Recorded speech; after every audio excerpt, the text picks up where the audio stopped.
Okay, folks, so we have this herd of pairs. We need to sort the cows and the calves separate.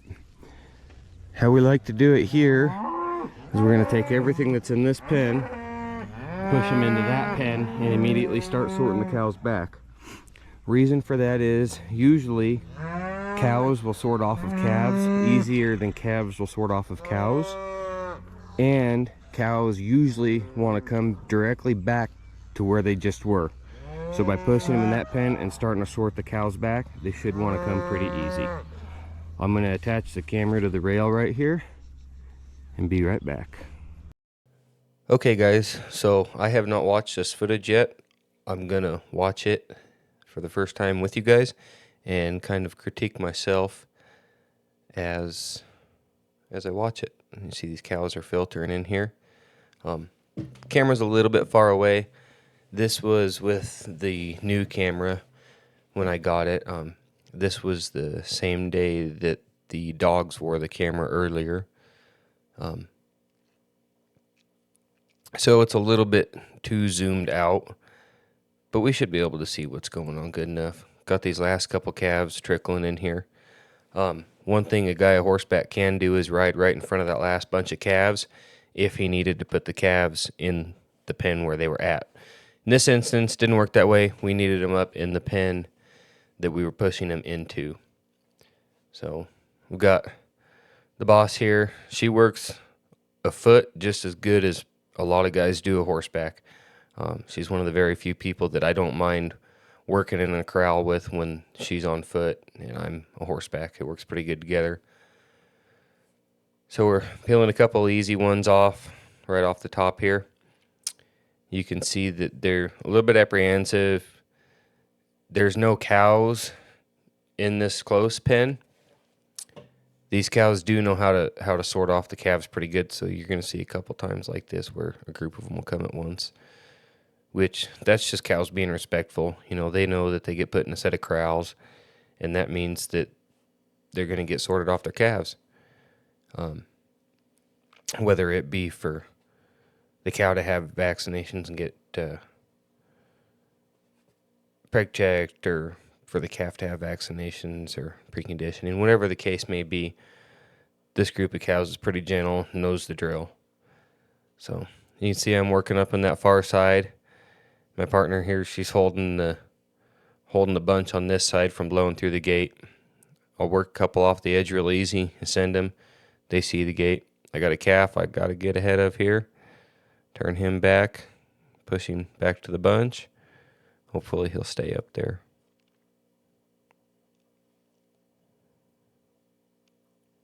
Still working that far side. I got a cow and a calf. I'm going to drive on that cow, trying to get ahead of the calf, just like that. A cow volunteered to come out through the middle. Going to let her. That's a bonus, just a free cow at that point, headed towards the gate.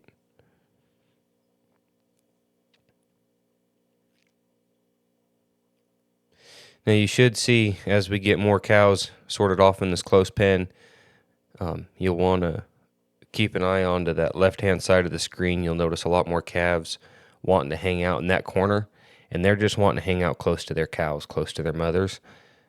In some corral setups, you can use that to your advantage, and in some corral setups, that works to your disadvantage.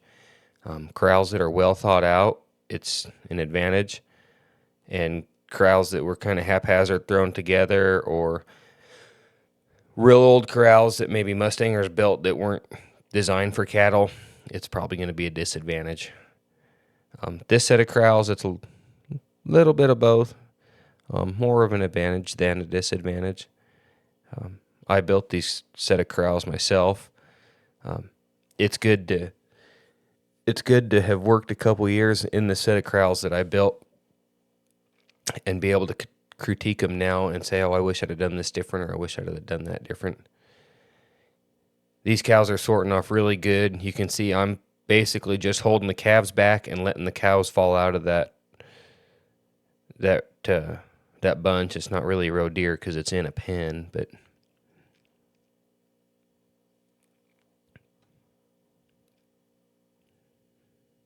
they're working good. Sometimes it's easier to sort them out against a fence on that high side. Sometimes it's easier to sort them in between us. So that's what we're going to do there. Turn some calves back right there. Now I'm kind of using, I'm riding Henry in this video. And Henry's coming along really nice. I'm super thrilled with him. I didn't video it for some other reasons which don't matter, but I did have to run a calf down and rope him the other day on Henry, which is the first time that I've ever asked him to build to one and run to one real hard.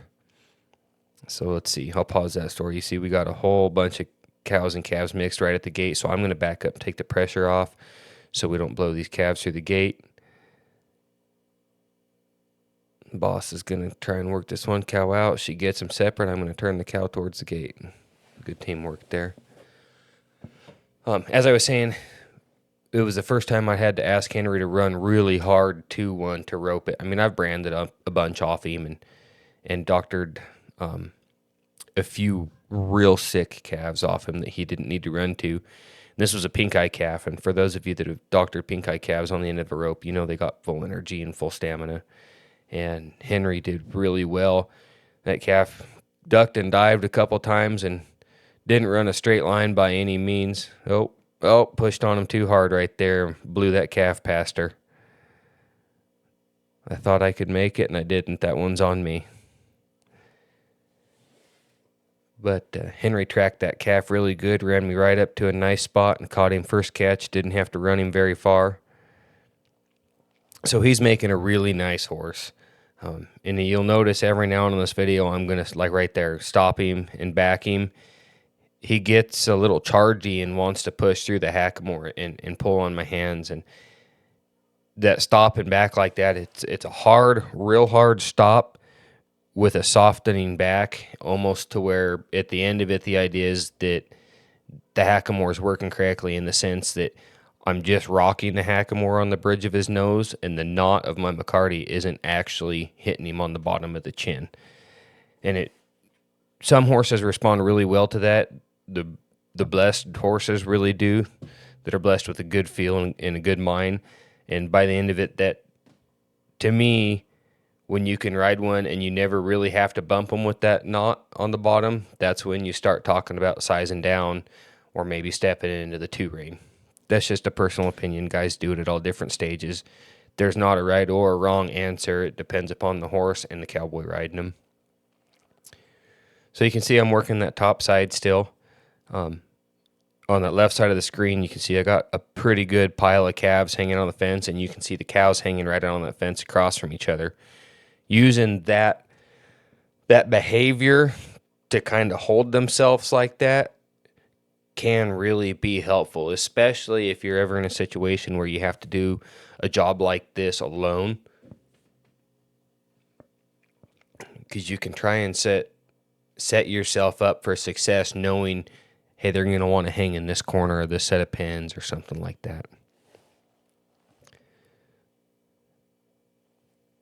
Trying to save the boss lady as many steps as possible. I got one calf I got to get out here, and then they'll be clean. The reason we separated this bunch of cows and calves off from each other is we had to haul them down the road in the gooseneck trailers, and it's dangerous for those calves to ride in the trailers with the cows. It can be done. You just load them a little bit looser. We were trying to save some time and save some diesel, so we loaded everything fairly tight. And by pulling the cows and calves off, we just made it safer for everybody. So you can see that the boss lady's going in to work the bunch of foot, and I'm going to work the gate right here on Henry. Can't see what's happening off screen here, but you can see how even sitting in the gate, you're always watching and trying to judge where is the just right spot to make the correct thing happen. It's good for Henry to work that gate and kind of have to move around in that same spot and not really make any forward progress, as pushy and as forward as he wants to be. There goes the calf, just like that. Now let's see. If I was smart, I'd shut the gate. Boss lady must say she's going to do it. right? Yep. Okay, guys. Well, that was kind of fun to watch. I wish it would have been a little bit closer. Next time I will set the camera in a different spot. Having 2 cameras now is a big benefit. So anyways, make sure and check out RubeckNevada.com. Get yourself a ranch rope and some spur straps. I know I've said it several times. I am working on getting some other things on there for you guys. I have some really cool things in the works. I'm going to give a little teaser right here that there are 2 clinics coming into fruition. One is a collaboration with myself and Dalton Darnell. I will get the exact ways to sign up and all that for you guys, and I will announce them here shortly. And the other clinic, I'm going to announce at a little bit of a later date, not too much ahead. But anyways, guys, if you want to feel your best and have the most energy, you need to be getting 1 pound of protein per pound of body weight every day. It's not the easiest to eat that way all the time. The easiest way to make up for it is with supplementation. Personally, I choose Transparent Labs. I'm a big fan of either their chocolate or their s'mores protein powder. It tastes great. Mix it with some milk. Basically, you don't need to eat breakfast. Between a cup of coffee and that protein shake, you're good to go. It's all natural. It's grass-fed whey protein. There's no goofy ingredients in it, no fillers, no dyes, no bug powder for protein or crap like that. That's why I take it. So I'm real careful with what I put in my body. You can get 10% off Transparent Labs products at the link below. And as always, guys, I appreciate you watching, and we'll catch you guys on the next one.